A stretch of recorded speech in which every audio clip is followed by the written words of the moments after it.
Oi, bem-vindo ao canal da De Outro Mundo. E a gente tá numa saga de pintar este livro aqui, ó, que é o Isso e Aquilo do Bobbie Goods.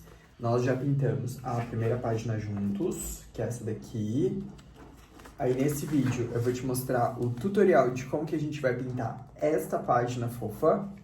E depois vamos seguir o baile colorindo todas as outras páginas também. Let's go! Não se esquece de se inscrever no canal, deixar like, comentar, fazer tudo aquilo que tem que fazer, tá bom? Recadinho baita importante para você ficar ligado. Seguinte, todos os materiais que eu vou utilizar, tá tudo aqui na descrição do vídeo, tudo certinho, tudo bonitinho. E o vídeo está acelerado, porque senão seriam mais de 45 minutos pintando. Minha ideia para colorir esse livro junto com vocês é seguir um padrão bem basiquinho, para depois a gente ir evoluindo conforme todas as páginas forem rolando e forem acontecendo, tá? Então, a primeira coisa que você precisa saber é a seguinte. Imagine um bolo. Sim, um bolo. Um bolo de aniversário, de padaria, bem bonito, bem gostoso. O bolo, ele tem várias camadas, certo? Então, a primeira camada é massa, depois tem recheio, depois tem massa, depois tem recheio, depois tem massa, depois tem recheio, depois tem massa.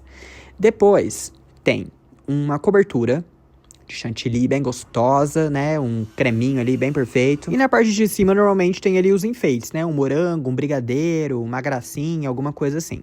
Na nossa pintura, a gente não vai fazer um bolo, mas a gente vai pensar nessas camadas.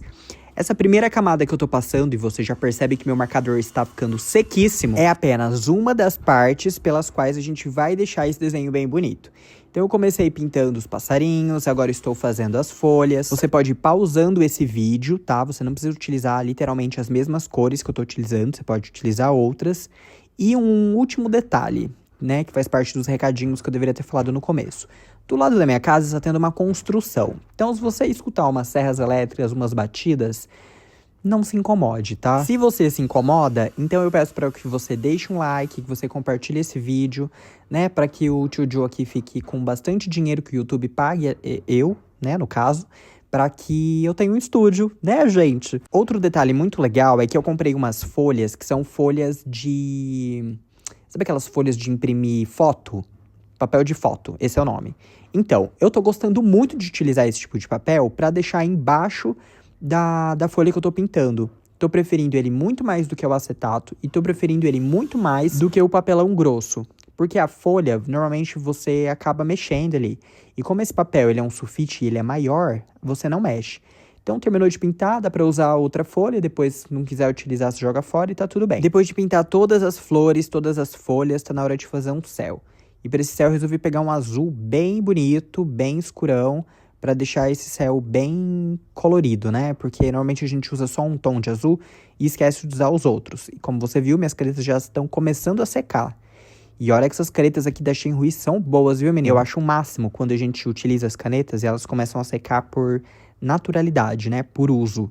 Não porque elas são ruins, que é, né, diferente de outras marcas que eu já utilizei. Uma dica muito legal e muito importante é que quando você for colorir, sempre pense em espaços. Você viu que eu não pintei tudo de uma vez só. E sempre quando eu tô pintando, eu não espero muito tempo pra caneta secar, pra ir lá e cobrir aquele pedaço que eu acabei de pintar. Isso deixa o seu desenho mais homogêneo, então a pintura ela não fica tão marcada. E, no meu ponto de vista, fica mais bonito, porque eu não gosto muito das marcações. Feito isso, tá na hora da gente colorir o nosso ninho.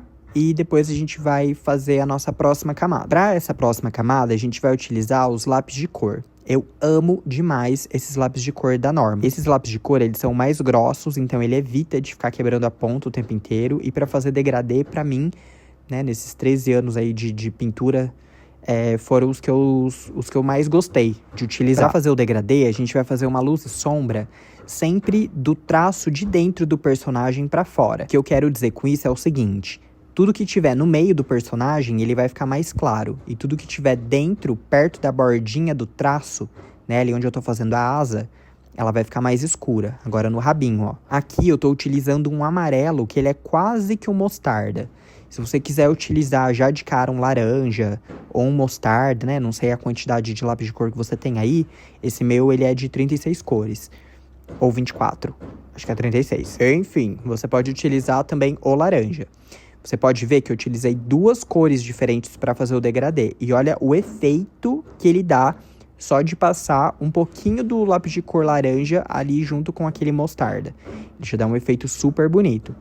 O efeito ele vai ficando mais bonito ainda quando a pigmentação do lápis de cor ele se junta com a cor contrária que você acabou de utilizar. Lembrando, se você tiver qualquer dúvida durante o processo de pintura, você pode deixar aqui nos comentários. Eu respondo todo mundo com o maior carinho. Depois de fazer o degradê nos passarinhos, a gente vai começar fazendo o degradê nas folhas. Nas folhas é o mesmo esquema. Tudo onde tem o traço que tá marcando, a gente vai fazer aquele degradê bem bonito, passando bem forte o lápis de cor perto do traço, depois fazendo ali um esfumadinho com movimentos de bolinha ou movimentos retos mesmo, só para ele dar uma esfumada e ficar bem bonito. Fazer o degradê com lápis de cor não tem muito mistério, não. A gente tem que sempre ficar atento em relação à luz e sombras só. Agora você vai ver que depois que eu utilizei o verde para colorir, eu peguei o amarelo do lápis de cor mesmo, e aí eu fiz um degradê na parte interna.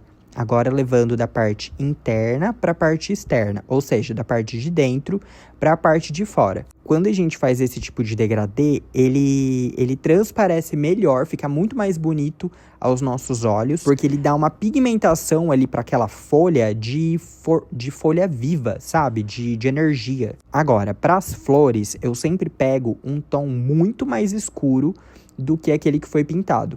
Por exemplo, ali na flor rosa, eu peguei um tom muito escuro, muito mais escuro do que é o tom que já estava pigmentado na primeira camada com o marcador.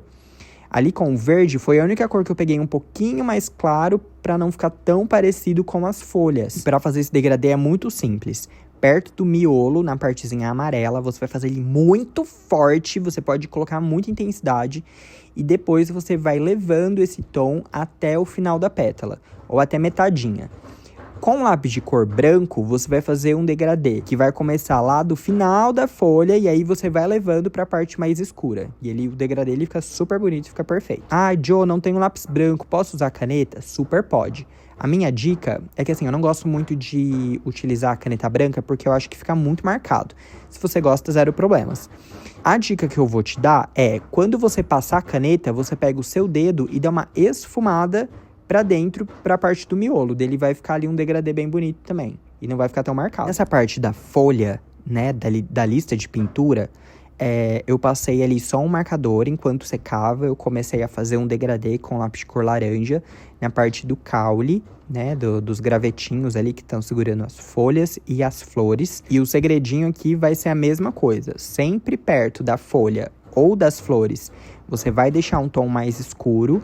E no meio dos dois traços do caule, você vai fazer aquele mesmo degradê que você fez nas folhas. Agora que já secou ali o nosso papelzinho da lista de pintura, a gente vai pegar um lápis de cor palha ou dourado e você vai fazer um degradê para ele parecer um papel velho, só para dar um tchanzinho ali mesmo. Como eu quero deixar esse desenho super, hiper, mega simples, porque nos próximos desenhos eu quero dar mais uma encorpada neles, então eu não passei o lápis de cor por toda a parte da folha, eu passei ele só na beiradinha, só para dar um charminho mesmo. Mas, por exemplo, se você utilizou o amarelo para pintar os passarinhos, utilize uma cor análoga, ou seja, uma cor totalmente diferente da cor que você utilizou ali nos passarinhos, como um rosa, um azul, um roxinho, só pra dar um tchan ali, que também na parte da lista da pintura também vai ficar super fofo. Aqui, minhas queridas, o Papi Joe esqueceu de subir o livro pra pintar.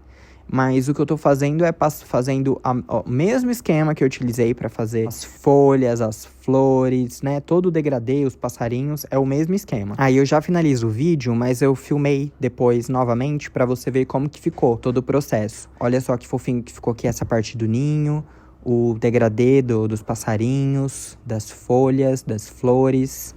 Bom, espero que você tenha gostado desse tutorial. É um tutorial ultra mega power, blaster, hiper mega power. É simples de se fazer, é mesmo só um dos processos que dá pra utilizar pra pintar. E nos próximos desenhos a gente vai caprichar muito mais. Então aqui é só um aquecimento, hein? Se eu te ajudei nesse processo de pintura, se fez sentido pra você, deixa seu like, se inscreve no canal, deixa sua pergunta aí embaixo, fala se você faz parte do nosso clubinho de pintura, se você tem interesse de fazer parte, que eu te envio o link também. E é isso. Beijinho!